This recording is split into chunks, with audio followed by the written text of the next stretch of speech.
Hey y'all, Hopper Hot Take this evening on October 10th, October 10th, 2022.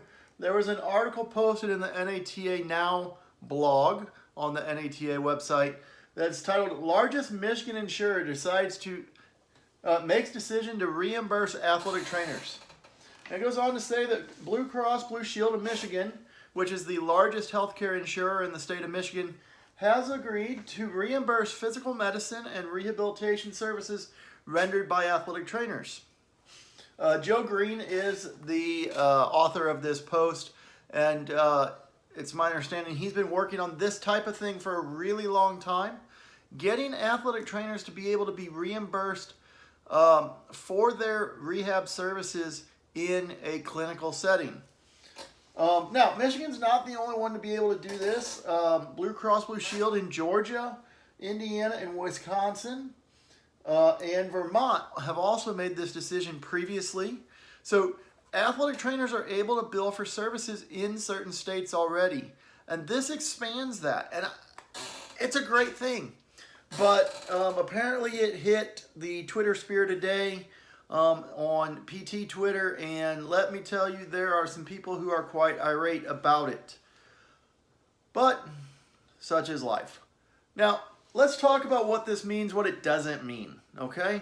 What this means is that the insurance companies have decided that athletic trainers are competent healthcare providers who should be able to utilize the CPT codes just like physical therapists, occupational therapists, and chiropractors do, to bill for services rendered.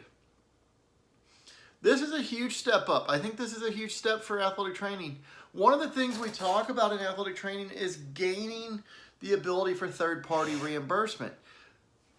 Some see that as a good thing, some see that as a bad thing. As a profession, I think that's a good thing. It has the ability to create some positive impact on our profession.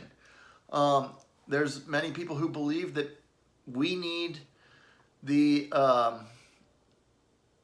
Medicare and Medicaid to get on board so that these commercial rehab or these commercial insurances will also get on board.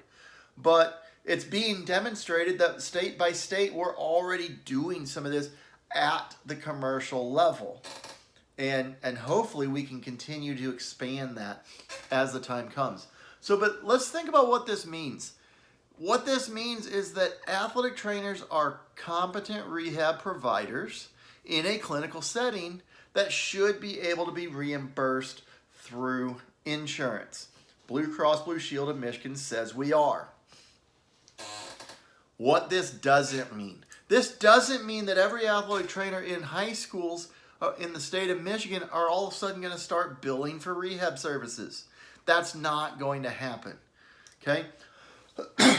Athletic trainers are going to be held to the same standards as far as documentation and billing processes as our rehab partners in the physical therapy and occupational therapy and chiropractor worlds are. Okay? Their services are going to have to be medically necessary. That's not going to change.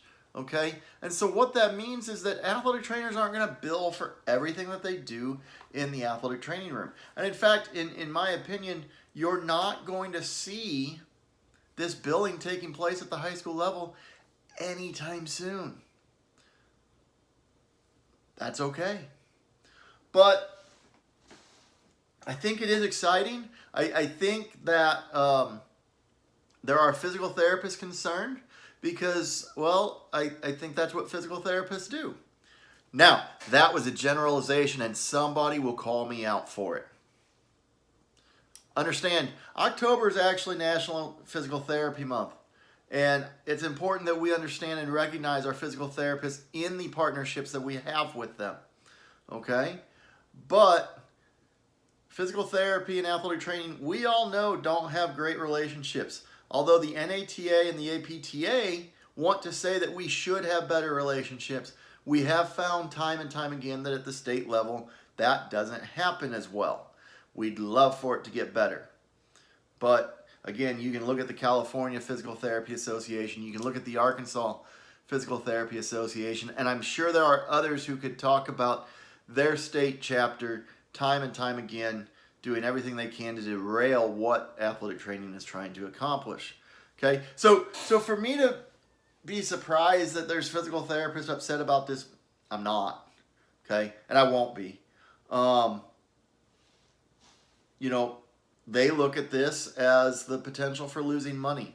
Well, guess what? They fought the same battle a couple of years ago over the last, however many years to gain direct access, which physicians fought, saying that they were going to lose money. Okay? Healthcare is a business. So if physical therapists want to get upset, sorry. Okay? Again, understand that having relationships with physical therapists and athletic trainers are really important at the local level. Okay? This shouldn't change that. But what this does say, and again, actually think about, this doesn't say anything about physical therapists. What this says is that athletic trainers are qualified to provide a service. We've argued that point for a really, really long time anyway. Again, why is that 16-year-old's ankle sprain treatable by the athletic trainer in the athletic training room on school property, but it's not treatable by that same athletic trainer in a rehab clinic setting? That's what we call politics. Okay? So, again, just to reiterate, Blue Cross Blue Shield of Michigan has decided that reimbursing athletic trainers not for physical therapy services, for rehab services is an appropriate measure.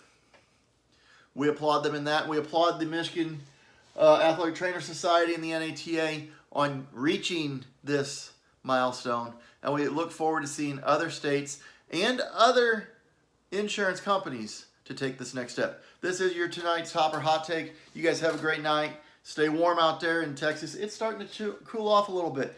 Yes, people, that means it's like 60 degrees. But we'll heat it up with this Hopper Hot Take. You guys have a great night, and we'll talk to you later.